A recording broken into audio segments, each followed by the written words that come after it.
Humans stop procreation. Ladies and gentlemen, always use condom. నేనెందుకు పిల్లల్ని కనొద్దండి అని చెప్తున్నా. I tell you why. మీరు కష్టపడతారు అనే ఉద్దేశంతో కాదు, మీ పిల్లలు కష్టపడకూడదు అనే గొప్ప ఉద్దేశంతో. ఈ ఉద్దేశం పేరు యాంటీనేటలిజం.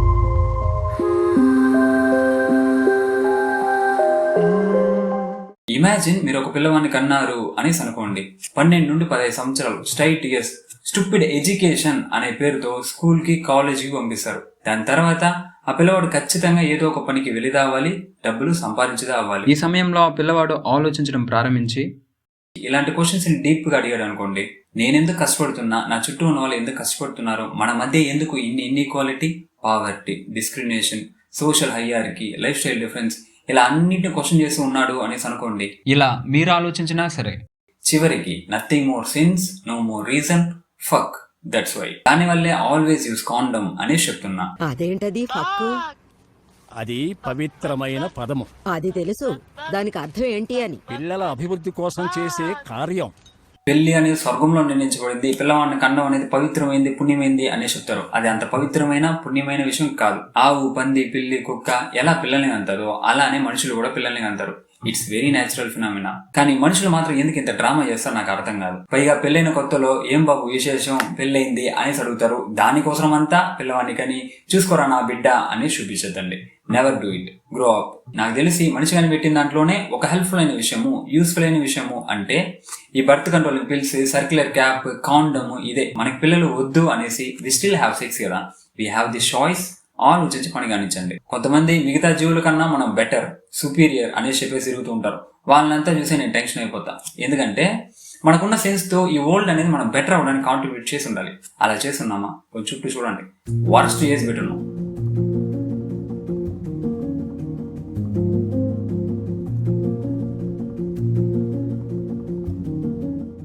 అంతెందుకు ఇతరులతో అంటే రాయి పైన, ఐ మీన్ భూమి పైన ఏ జీవి కూడా రెంట్ కట్టాల్సిన అవసరం లేదు, మనిషి తప్ప.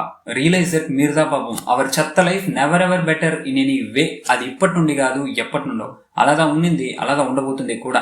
ఆవు, పంది, పిల్లిలాగా జాలిగా తిరుగుతా అయి మామిడికాయ అనేసి కోసుకుందాం అనుకుంటే చేతిరా అది నా మామిడికాయ అనేసి ఎవడో ఒకటి పట్ట అయితే చూపిస్తాడు. Even we don't have freedom to live, we are suppose to live. ఇక బార్డర్ అంతా కొట్టేయండి, బిల్డింగ్ అంతా ఇంచేయండి, అడవిలో దూకేసి హంటింగ్ చేసుకుని బతకండి అనేసి ఎవరు చెప్పబోయేది లేదు. ఏమేమో జరిగి అటెటో మారి ఇటెట్టదా ఉండాలి అనేలా ఉంది ఈ సివిలైజ్డ్ బిహేవియర్, ఈ సోషల్ నార్మ్స్, రూల్స్, రెగ్యులేషన్స్, అది ఇది ఇదంతా పెట్టుకొని we suffer all that time. We can't escape in this trap అనేసి అనుకోవడం కాదు, అదే నిజం. ఇంకా మచ్ మోర్ డీప్ గా మీరు పిల్లల్ని ఎందుకు కనకూడదు అనేసి చూద్దాం. మనం పుట్టినరోజుని పండగలా జరుపుకుంటాం, కేక్ కట్ చేస్తాం, స్వీట్లు పంచుతాం. కానీ మీ పిల్లవాడు ఈ పుట్టడంలో ఏం సెలబ్రేషన్ ఉంది అనేసి ఆలోచించాడు అనుకోండి, మనం ఎవరో అప్లికేషన్ పెట్టుకొని ఈ లోకంలోకి రాలేదు. ఎవరో ఇద్దరు నిర్ణయం వల్ల ఈ ప్రపంచంలో విసిరేయబడ్డాం.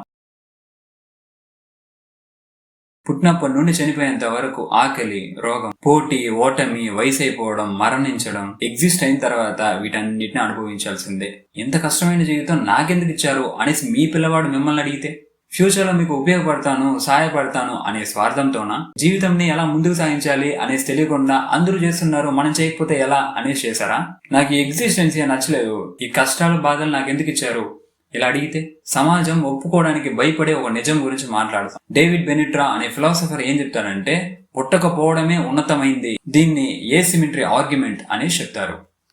లైఫ్ లో పెయిన్ అండ్ ప్లెజర్ ఉంటది. పెయిన్ అండ్ బాధ విషయంలో పుడితే ఖచ్చితంగా ఏదో ఒక రకమైన బాధ ఉంటది. ఇది వచ్చి చెడ్డది, బ్యాడ్. పుట్టకపోతే ఏ బాధ ఉండదు, అది మంచిది, ఈజ్ గుడ్. ప్లెజర్, సుఖం విషయంలో అసలైన ట్విస్ట్ ఇక్కడ ఉంది. పుడితే సుఖం, సంతోషం ఉంటది, ఈజ్ గుడ్. పుట్టకపోవడం వల్ల సుఖం ఉండదు. కానీ ఆ సుఖం కోల్పోయామే అనే బాధపడే వ్యక్తి కూడా లేదు. ఆ సుఖం లేకపోవడం చెడ్డది కాదు.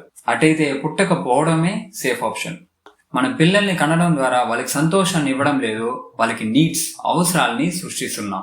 ఆకలి అనే బాధ లేకపోతే అన్నం తినే ఆనందం అవసరమా? ఈ ఆలోచన ఏం కొత్తది కాదు. 19th సెంచరీలోనే షోపెన్హైమర్ ఏమన్నాడంటే, life is pendulum swinging between pain and boredom. మనకి ఏదైనా కావాలంటే పరిగెత్తాం, అది దొరకలేదంటే బాధపడతాం, ఏడుస్తాం. పెయిన్ దొరికాక కాసేపు సంతోషపడి బోర్గా ఫీల్ అయిపోతాం, బోర్డమ్. మళ్ళీ ఇంకో కోరిక కోసం పరుగు. ఈ పరుగు మనం చనిపోయేంత వరకు ఆగదు. ఈమెయిల్ చిరాని ఇంకాస్త ముందుకు వెళ్లి ఆయన ఏమంటాడంటే, అసలు పుట్టడమే ప్రమాదం. మనం మరణాన్ని చూసి భయపడతాం, కానీ మనకి జరగాల్సిన నష్టం పుట్టుకతోనే జరిగిపోయింది. మరణం అనేది ఆ సమస్యకి ముగింపు మాత్రమే. ఫిలాసఫీని తీసి పక్కన పెట్టేసి ప్రాక్టికల్ గా చూద్దాం. ఫైట్ క్లబ్ సినిమాలో టైలర్ డర్డన్ ఒక చేదు నిజాన్ని మన మొఖాన కొడతాడు. Advertising has us chasing cars and clothes, working jobs we hate so we can buy shit we don't need. మనకు అవసరం లేని విషయాన్ని కొనడానికి మనకి నచ్చిన ఉద్యోగాలు చేస్తూ బతుకుతున్నాం. యాంటీనేటలిజం సూటిగా అడిగే ప్రశ్న ఇదే. మీరు పిల్లల్ని కండం ద్వారా ఏం సాధిస్తున్నారు? ఈ సిస్టమ్ నడవడానికి, ఆపరేట్ అవడానికి కస్టమర్ ని, ఎంప్లాయీ, స్లేవ్ ని సప్లై చేయడమే కదా. ఒక్కసారి ప్రాక్టికల్ గా పుట్టబోయే మీ బిడ్డ భవిష్యత్ ఏంటి? లోన్ల కోసం, ఈఎంఐల కోసం, సమాజంలో గుర్తింపు కోసం మనం జీవించాలంటే డబ్బులు కావాలి, సంపాదించితే అవ్వాలి. దీనికోసం ఆరాటం, పోరాటం చేయాల్సిందేనా? ఎట్టగాదన్నా చనిపోతాం. ఏం ఫకింగ్ పాయింట్ ఉంది? Everything is copy of the copy. పుట్టడం, పెరగడం, చదవడం, పనికి వెళ్ళడం, పెళ్లి చేసుకోవడం, పిల్లల్ని కంటం, వయసు అయిపోయి చాపడం.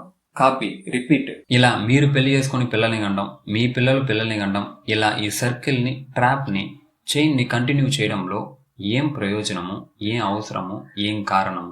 దీనికి మిమ్మల్ని కన్న వాళ్ళకి కానీ, మీ చుట్టూ ఉన్న వాళ్ళకి కానీ పెద్దగా క్లారిటీ లేదు. మీరు కూడా ఇలాంటి అన్కంఫర్టబుల్ క్వశ్చన్స్ పైన క్లారిటీ లేకుండా అవాయిడ్ చేసి లైఫ్ అని ఇప్పుడు జీవిస్తున్న ఈ చెత్త మురికి జీవన విధానంలోకి మీ పిల్లల్ని కని ఈ తిరుగుతూ ఉండే రాయి పైన, ఈ భూమి పైన పడేయద్దండి. This is very high time. Break the chain, trap, always use condom. నిజమైన తిరుగుబాటు, రెబలియన్స్ అంటే అది రోడ్డు మీద గొడవ చేయడం కాదు.